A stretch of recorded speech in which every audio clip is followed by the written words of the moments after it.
ગુજરાતનો આવાજ।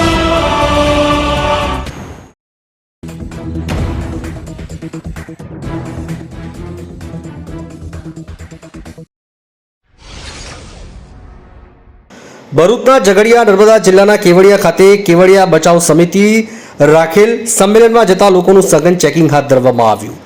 કેવડિયા સંમેલનમાં જતા લોકો અટવાઈ રહ્યા છે। ઝઘડિયા રાજપાડી ઉમરલા 4 રસ્તા પર સ્થાનિક પોલીસ દ્વારા વાહનો ચેક કરી તેમની વિગતો લેવામાં આવી રહી છે। મહેશ વસાવા, કિશોર વસાવા સહિતના આગેવાનોને અડધી રાત્રે તેમના નિવાસસ્થાન માલજીપુરા ખાતે પોલીસે નજરકેદ કર્યા। બીટીપી, બીએપી, કોંગ્રેસના કેટલાક આપ અને કોંગ્રેસના કેટલાક નેતાઓને નજરકેદ કરવામાં આવ્યા તથા કેવડિયા પહોંચતા અટકાવાયા। ઝઘડિયા તાલુકાના પોલીસ મથકોમાં કેવડિયા જતાની અટકાયત કરી રાખવામાં આવ્યા। ઝઘડિયા તાલુકામાં સરદાર પ્રતિમા ધોરીમાર્ગ પરથી પસાર થતા તમામ વાહનો ચેક કરાઈ રહ્યા છે। ઝઘડિયાથી જયશીલ પટેલનો રિપોર્ટ।